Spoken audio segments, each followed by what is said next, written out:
Tonight on Lost and Found, a Sydney mother of 6. Family is just absolutely everything in my life. But family hasn't always come easily. I had to give up everything and I cried my eyes out. The search for a child left behind. I had no idea of what the place was going to be like. I want my son back, simple as that. And she's travelled seeking a father she's never known. I've always imagined meeting my dad. Her mother, fond memories of him. I heard her name was Emiko and she looks very Japanese. I think she'll be very cute. What lengths will they go to find him? I just prayed to my ancestors. And were they looking in the right place? Families that are lost and found. Oh, my God. They're always unpredictable. Guess we could use all the help we can get. Yeah, I guess so.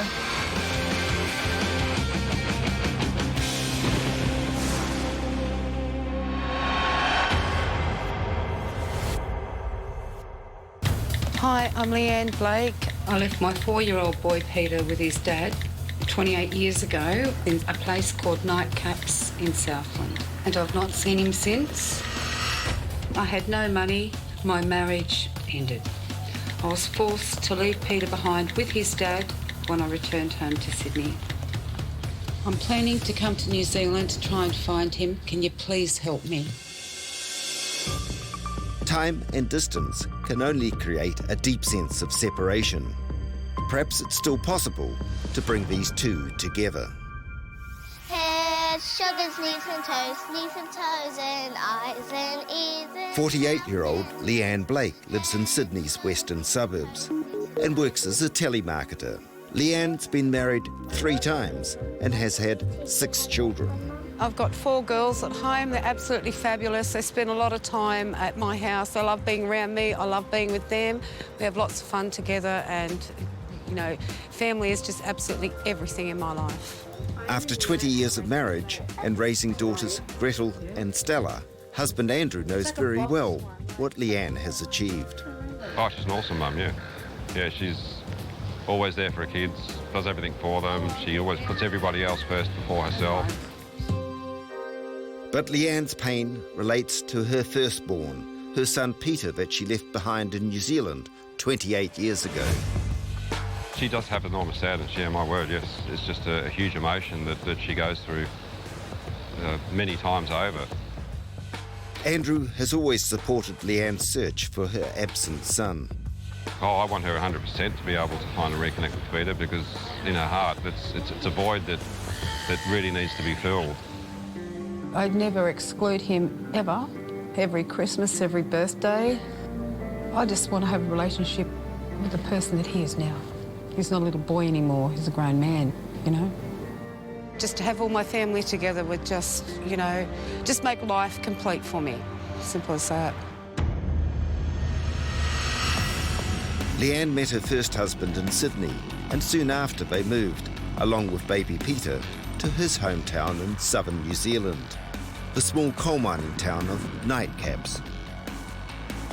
After happy beginnings in Sydney, Leanne's time in Nightcaps turned into a very bleak period of her life. Now, almost 3 decades later, she's returning to try to find her son, Peter. Oof. Remember the Southland weather? I certainly do. So you were quite a youngster when you came here? Yeah, 17, a bit of a culture shock coming here all the way from Sydney. And a young baby?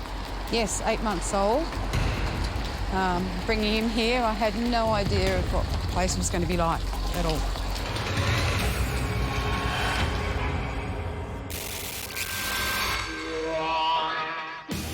Leanne's marriage fell apart. While her 28-year-old husband often went to the pub with friends, 17-year-old Leanne, underage, isolated, and with a young baby, was left at home alone. I couldn't handle it because I didn't have any friends, I didn't have any family, I didn't have anything here, only my son, and he was determined that I wasn't going to take my son with me. You wanted to take Peter with you? Yeah, I did. But he wouldn't allow me to take him because I had nowhere to take him to. That was the pressure. It was a lot of pressure applied on me. So I had to give up everything, and I cried my eyes out because I had nowhere to go. And then I found out that I was pregnant with my daughter, and I just had nowhere to go. She says her husband dumped her at a bus stop in Invercargill. Pregnant, with no money, and without her son Peter, she had to fend for herself. I found my own place, a little place called Winton. So that was where I had my baby. And she was born, but then something terrible. What happened? Yeah, well, she died at 5.5 weeks old. It was very, you know, like, it was a bit of a shocking time there when I lost her. It was very heartbreaking for me, and I lost it very badly. When your baby died, how did it affect your relationship with your ex-husband? He'd already got a lawyer, papers drawn up, unbeknownst to me, to sign over my son to him. Leanne, in shock after the death of her baby Natalie and struggling financially, felt no option but to give custody of 4-year-old Peter to her ex-husband. With no reason to stay in Southland, Leanne packed her bags and headed home to Sydney. I felt empty when I left here. Absolutely nothing. I didn't feel like anything. Emptiness. Just, I feel gutted and ripped off. You know, I want my son back. Simple as that. Leanne returned just once to visit Peter when he was about to turn 5. It was also the last time she visited the grave of her daughter, Natalie.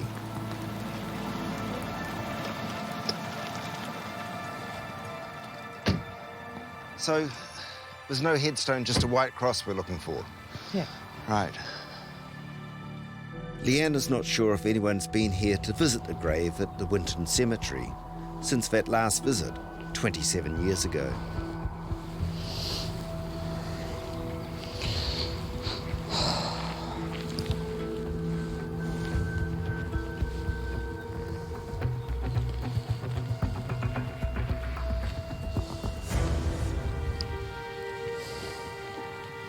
Cot deaths are terrible, aren't they? She knows I think of her every single day. Would have been a stunning girl if she'd lived. Absolutely stunning. Red hair, blue eyes, olive skin. Well, I'll leave you to say your last goodbye, and I'll just wait for you down by the car. Okay.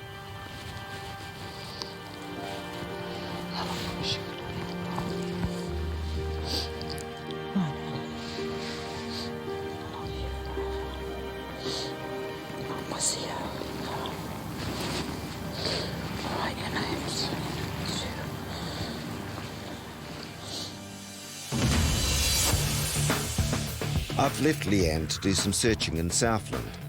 My search for Peter Butler proves harder than I was expecting. All my checks in New Zealand reveal nothing. So I try Australia.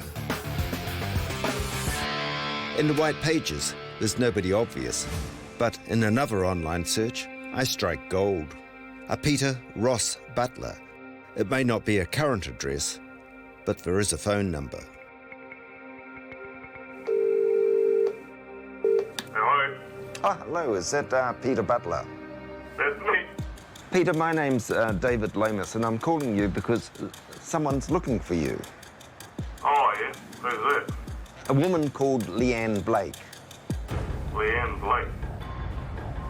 Dunno. She says she's your mother.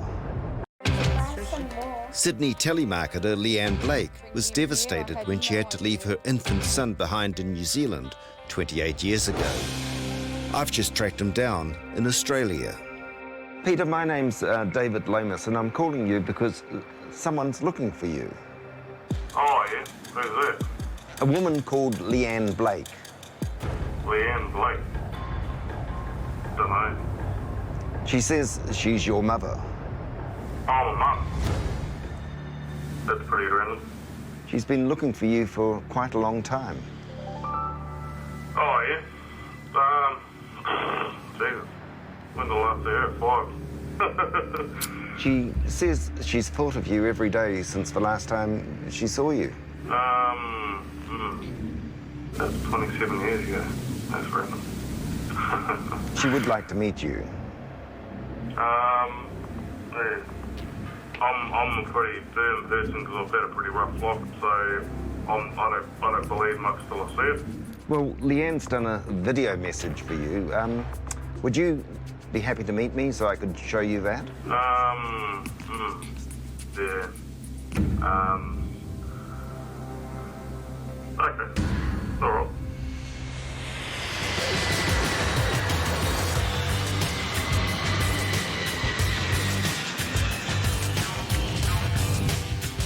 Peter tells me he's a truck driver and that 2 years ago he moved to Australia. He has a young son, but he lives back in New Zealand with his ex-partner. I'm quite curious to see how Peter reacts to what I have to tell him and show him. Does he remember his mother? And does he know why she left him all those years ago? You the Kiwi chap? Yeah, that's me. Hey, thanks for meeting us here. I'm David. I'm How's it going? Hi. Well, your mum's looking for you. Righto. Do you know much about her? Not really. About 5 years old, I think, the last time I seen her, yeah. She wrote to you? Yeah. Did. For about 2 or 3 years, I think. Yeah. Do you have any idea why she left you? No. It's a bit unusual for a mother to actually leave the child behind. My dad did talk to me about some circumstances, but I'm not too sure how truthful they were because, yeah, me and him don't get along anymore. So he found a woman when I was 14. She didn't like me very much, so he decided that she was more important than me, so he left me too. At 14. When did you depart home? I was 14 and I just lived by myself and brought myself up. It must have been a hard childhood. Yeah, it was kind of hard, like getting myself off to school and lighting a fire to keep warm and washing my hand. But I had some pretty good next door neighbours and pretty good community I lived in, so they looked after me. Did you know you had a little sister? Yep, my dad did tell me about that. Yeah. I've been to her grave many times. Your mum said she felt like after your sister died, your dad sort of abandoned her. She was almost railroaded out of town. So, would you like to see her and see what she has? Would you like to see her and see what she has to say to you? Yeah, why not? Have a look. And if you hit that play button. Hi, Peter. It's your mum here, Leanne. I've come all the way from Australia to come and find you. I'm hoping that we can meet. I've really missed you. You've never left my heart, and I always love you. I've got 4 beautiful daughters, which are your sisters, that are dying to meet you. I hope that we can catch up and see each other. You've never left me, ever.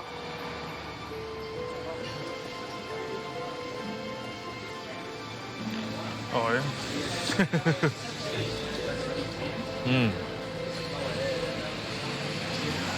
So that's your mum. Yeah, no, it's cool. Do you remember her? Not really. Don't remember her, no. Would you like to meet her?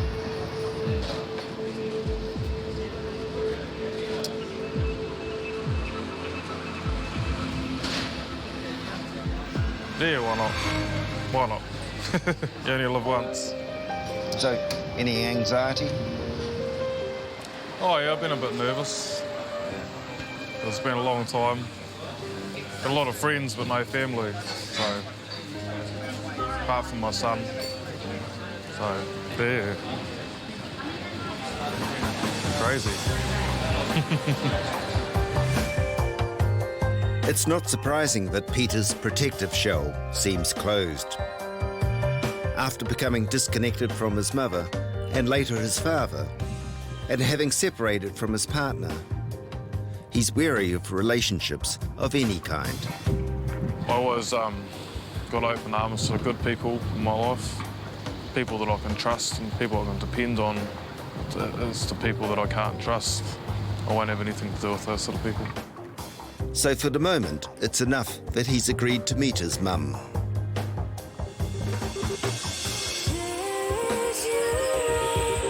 It's time to check in with Leanne. Having done some of her own searching around nightcaps, she's waiting for me in Invercargill. So, had any luck trying to find Peter at all? No, I haven't. None at all. I talked to a few people out at nightcaps and they haven't heard of him at all, but just other family members, that's about it. Well, I've had a little bit of luck. I actually went to Australia and I met a chap. And his name's Peter. Wow. He's your son. Is this for real? Yeah. And he'd like to meet you. Oh, my God.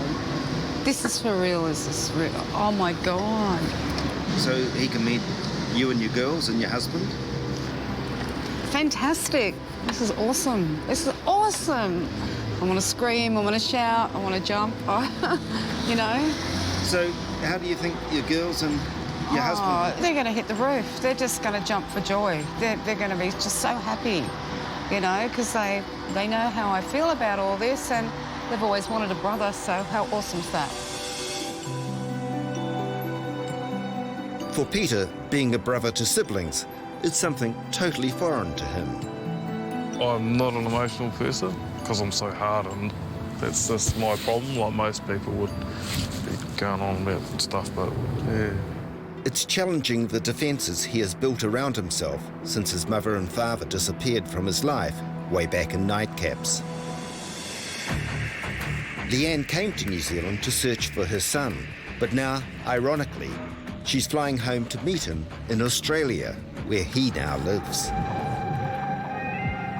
She last saw Peter when he was just 5 years old.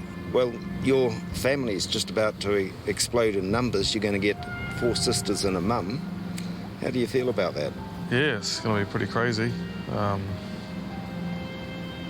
know, see what happens, I suppose. Bring it on. Your 2 youngest sisters, they're 9 and 13. They reckon they're going to run up and give you a great big hug. Okay. Wow, well, that's cool.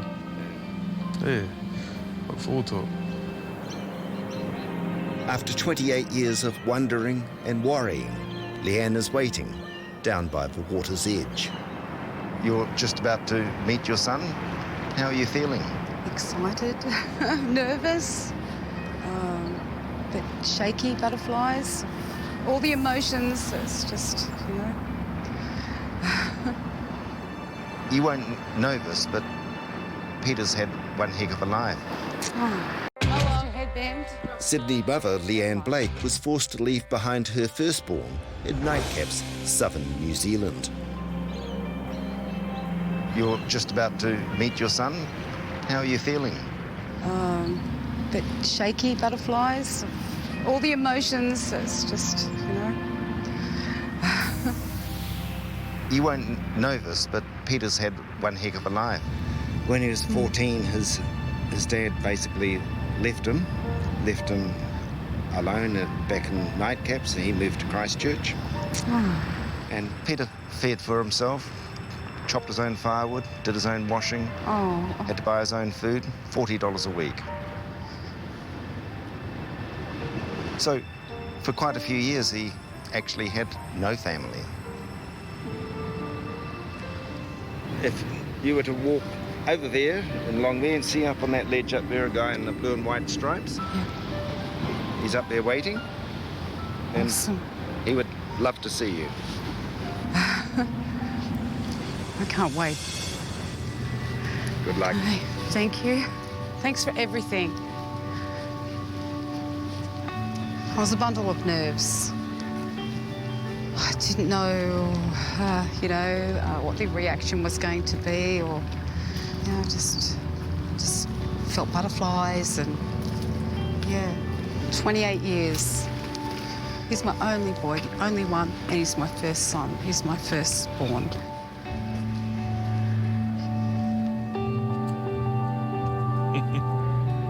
Hi.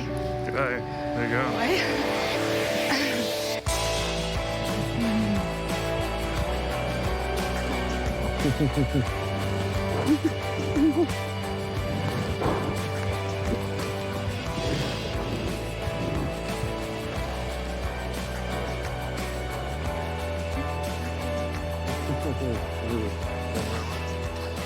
Thank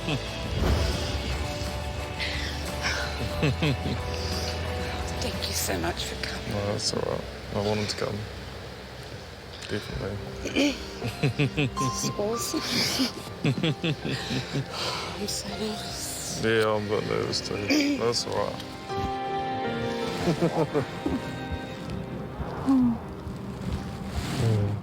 I could feel like the strength from him cuddling into me. It was great. It was awesome.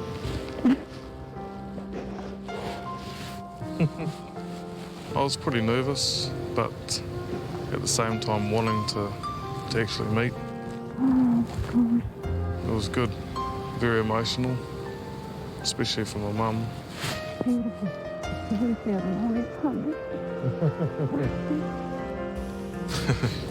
Meet the family. Okay, Stella, I'd like you to meet G'day. your brother Peter. There you go, love. Awesome. Good. Nice to meet you. Gretel. G'day. This is Gretel. She's the youngest. Gretel. And then There you The go. oldest to the youngest. Nice to meet you. How old are you? 9. 9. Ooh, spring chicken. And this is Victoria. Victoria, how are you? How are you? Wonderful. Oh, it's surreal. It's just a whole new family that I never knew existed. This is my husband Andrew. G'day, mate. All right. Not too bad. It's undescribable, really. It makes me feel good. You know, it's the closest people that you're going to have to you as a family. Yes. Us two together. Oh, awesome. You never thought it would happen, did you? It's the best day ever. You know, I've waited for this day for 28 years. I can't describe it in words because, you know, bringing my son and I together like this is just brilliant. How much hurt and how much sadness? Year after year after year. So, yeah. Yeah. I don't worry about it anymore. No, that's right. Awesome. When do you start? After a late night of catching up, Peter is in a whole new world of family and togetherness. See, that boat's got like a front at this end and a front at Hey, that let me end. see that big ferry. I can see millions of people on it. You have a look, Peter. I'm just so over the moon. They just can't believe it. They just love him already. They just think it's wonderful. Run you over.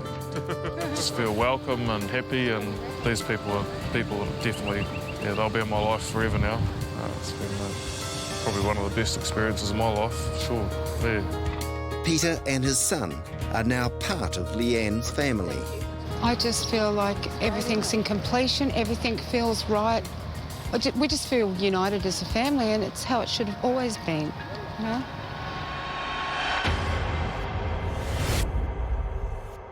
Hello, my name is Emiko. I'm looking for my father, Toshihiko Niwa. 20 years ago, my mum came to Japan to teach English, and she got pregnant and then went back to New Zealand. I'm here now in Japan, learning about my Japanese culture, and also with hopes to find my father, who I've never met before. It's hard when you've never met your dad and he comes from a culture different from the one you've grown up with. 21-year-old student Emiko Sheehan is in Japan trying to find the dad she's never met. She and partner Ari Nuttall are on a gap year. Emiko only knows her father's name, Toshihiko Niwa. Her years of searching online, especially since she's been in Japan, have failed to find him. Before going to Japan, I need to talk to Emiko's mother, Ariana Sheehan. Ariana lives in Hamilton, where she lectures in Maori studies. She has fond memories of Emiko's father, who she went out with when she was in Japan in the early 1990s. Toshihiko was a fun-loving young man, and he enjoyed playing baseball. Yeah, he was a lovely man. How did you end up being separated? I told Toshihiko I was pregnant with Emiko, and he actually freaked out a little bit. I wanted to come home to New Zealand. Did you keep in contact? We kept in contact for about a year after Emiko was born. He wrote letters. I wrote some letters back to him sending photos of Emiko. This is the letter I got first from Toshihiko. He wrote, last night I heard that you had a baby girl. I heard her name is Emiko and she looks very Japanese. I think she'll be very cute. Please tell me what I can do to help. I would like to see Emiko and meet her. I do not forget you. And here is a T-shirt for Emiko. I hope it fits her. Emiko means blessed, merciful, beautiful child. And yes, she's a blessing to me and she's a beautiful young woman. How do you think Toshihiko will react to knowing that Emiko is looking for him? I have been a little bit nervous about that in the past. When I was in Kyoto, Toshihiko wasn't really keen on me meeting his family. I think that was because I wasn't Japanese. So I suppose I've been a bit concerned about how his family may react to him having a 21-year-old daughter. Finding Toshihiko Niwa while I'm in New Zealand is probably not going to be easy. I decide to head for Japan, to the city of Matsumoto. Matsumoto is in the mountainous Nagano region where the 1998 Winter Olympics were held. Emiko is working here on a farm.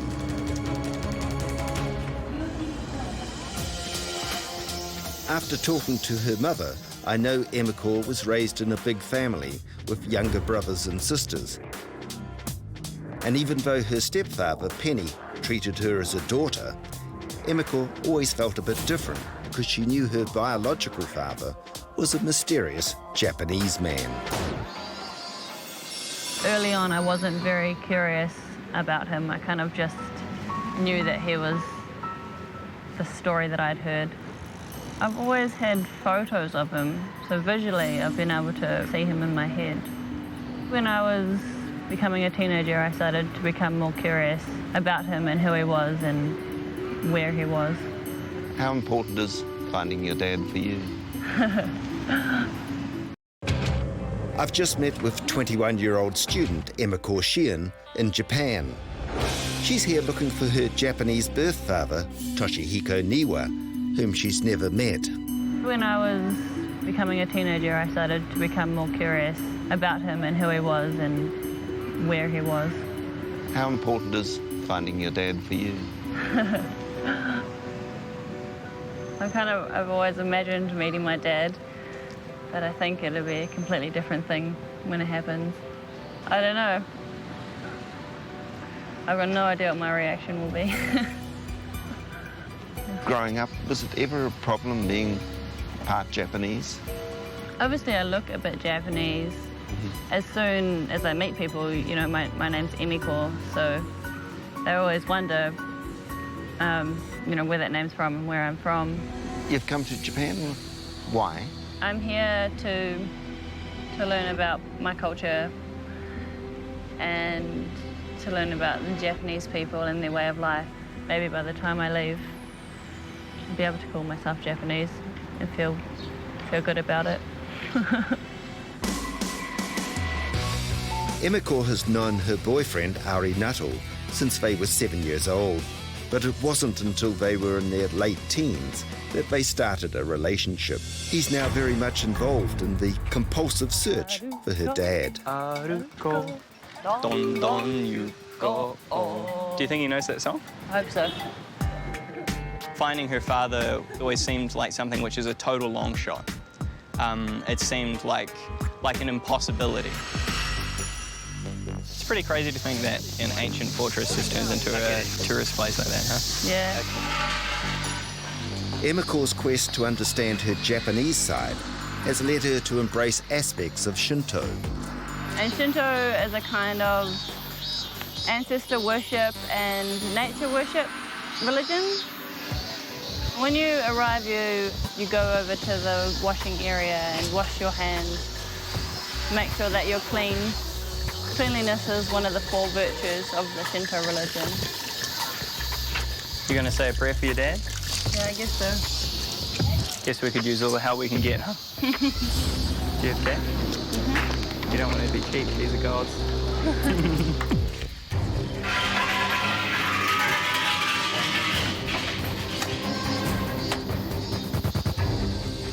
just prayed to my ancestors with help finding my father. I need all the help I can get.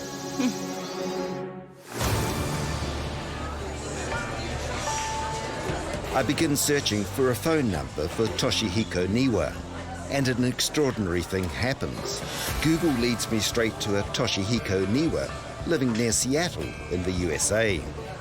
Seattle is where 20 years ago in a letter to Emiko's mother, Ariana, Toshihiko mentioned his new girlfriend lived. Oh, hello, is that Toshihiko Niwa? The Toshihiko who answers confirms he once went out with Ariana, and he agrees to meet me. I leave Emiko and Ari in Matsumoto. They believe I'm off to another part of Japan in search of Toshihiko. But what they don't know is that the Toshihiko I've found lives in Seattle on the west coast of America.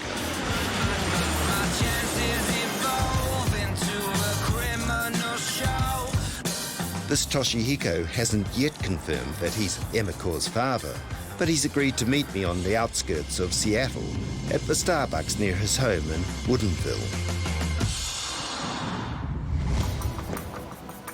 The question is, will Toshihiko, an American citizen for nearly 20 years, accept a 21-year-old Kiwi daughter into his life? Toshi. Hi. I'm David. Nice to meet you. Nice to meet you. Grab a seat. So, your daughter's looking for you. Have you thought about her over the years? I was always thinking about her a long time, yeah. Why did you and Emiko never sort of keep in contact? Well, I was thinking about maybe I can keep in touch, but I kind of hesitate because I don't know what she's thinking about me, you know. You weren't sure what she thought about you? But, I mean, me and Lisa are both young. Yeah. Yeah.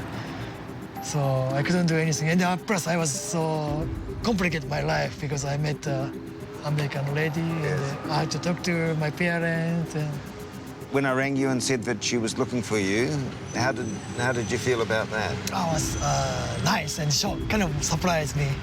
Yeah. Oh, I'm so kind of happy, you know. Yeah. Because I kind of try to contact, but it's kind of I didn't know, not sure if they're okay or not. Emiko's done a video message which you would like me to show you. So if you were to just to push that button there. Konnichiwa, Niwa Toshihiko-san. Watashi wa Emiko desu. Anata no musume desu. Ima, Nihon ni imasu.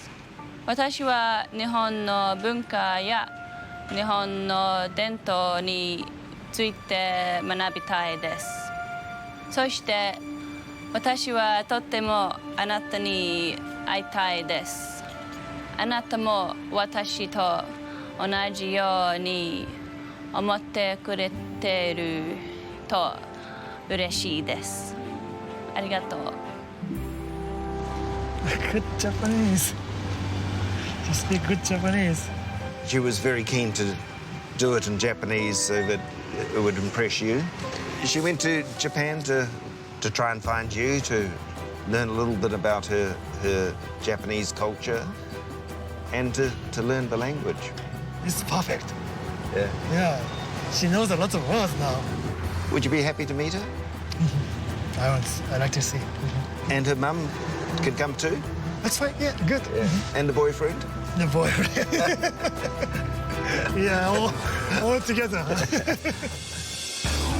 2 years after Ariana returned to New Zealand to give birth to Emiko, Toshihiko met and married his American wife, Sarah.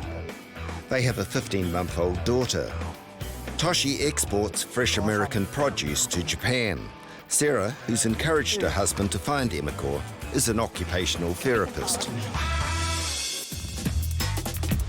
Returning to Japan, I have good news for Emiko. I'm curious to see how she'll react when I tell her that the father she went to Japan to find does not live here. Cicadas, they sound like an army of weed eaters, don't they? They're relentless. Last time I talked to you, we were at a Shinto temple and you said a prayer. Do you remember what you prayed for? I was praying, in hopes to find my family and, it'll work out really well. Well, I've spoken to your dad, Toshihiko. What? Really?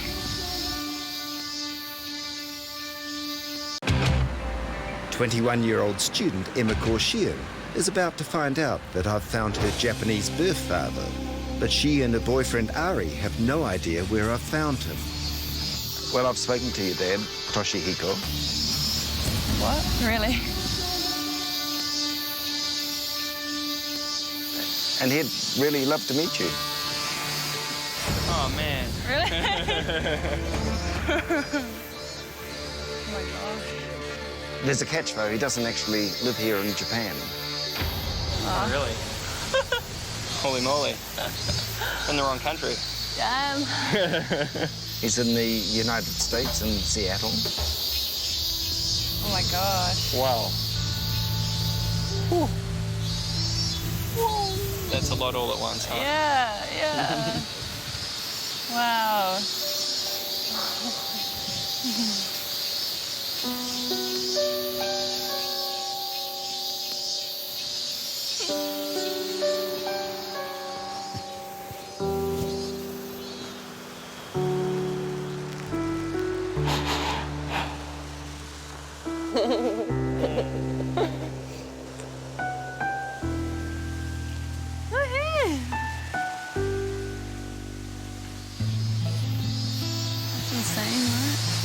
Crazy, huh?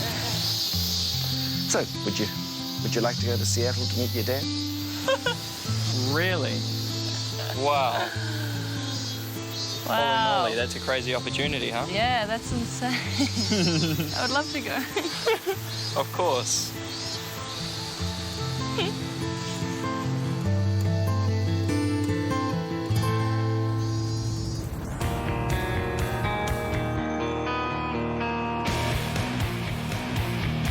2 weeks later, Emiko and Ari, along with Ariana and her son Tiruki, are in Seattle. See those beautiful flowers up there? That's cool. Yeah. For all of them, this is their first time in America.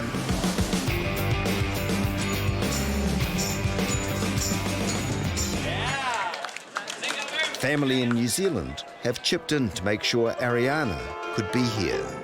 I just love my baby. I love my girl, and I wanted to be here to support her.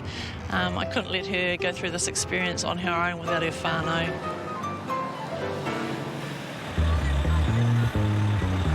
And this place is so big after Japan, huh? Would you look at that? Gonna grab a Japanese hot dog?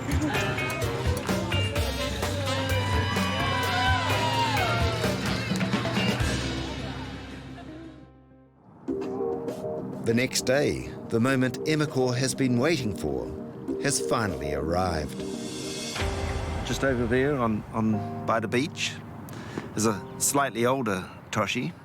Would you like to take your daughter down to meet her dad?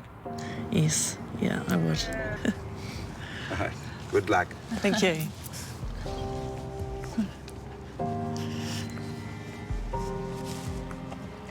I feel excited to talk to him and to figure out who he is and learn about him and meet his family. I don't think if I just walked past him that I would recognize him. I knew kind of one day we're gonna see each other. Now I'm so happy. Oh, baby, this would dead. Yeah, no, that's so weird.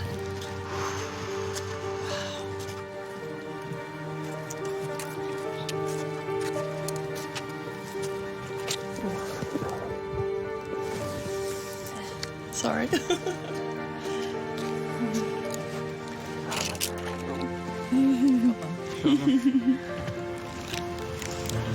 See you, baby. I know she was nervous. I could see her twisting her hands behind her back. Wow. Oh my God. But finally gets to see him. I felt proud of him that he came to meet his daughter. Hi. Hi.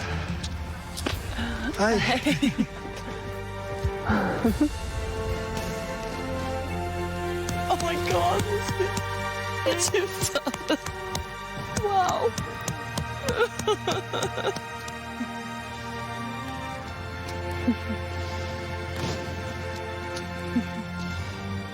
So, thank you for coming. Thank you for coming. I was overwhelmed. That's just great. So, Seeing Toshihiko talking to Emiko and meeting the rest of my family, Ari and Tiroki. He still looks the same. God, he looks the same. I'd recognise him if I met him in the street. well, I kind of hesitate to contact you because I don't know what you're thinking about me. So, and so I'm happy you're doing this. When we hugged, it was kind of strange, but it was also quite satisfying. I ain't seen nothing like this before in my life. Good on him. Good on her, right? Yeah. Good on you, Mum. What a woman. Fella. Come over, guys. Oh my goodness. Hi. How are you? Wow.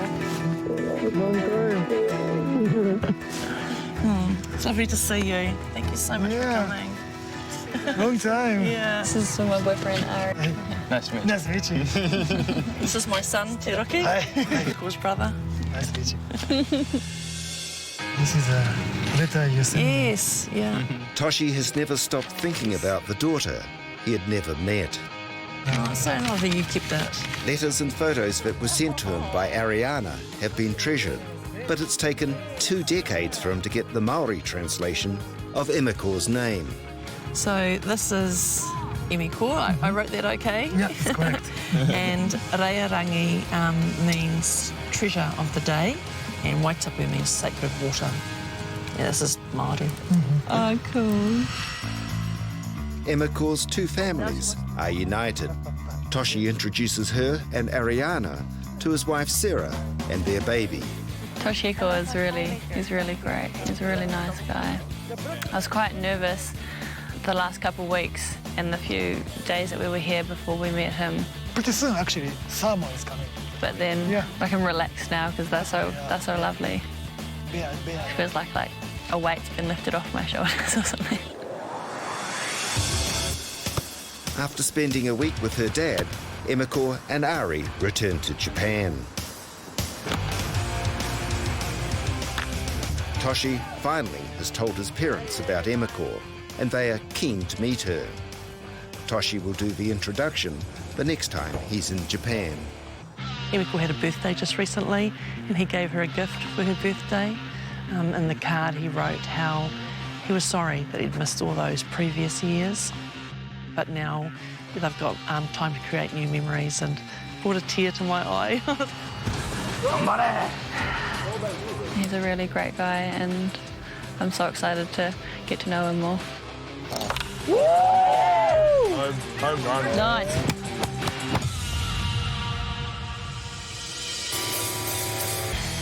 Next week on Lost and Found. That was a bit of a profound moment when I actually told them that I was a half-brother. What became of his father, the shepherd? I said, well, I don't know any secrets, do you? Does she know enough to find her birth dad? And will he want her back? It's quite weird because he's my dad.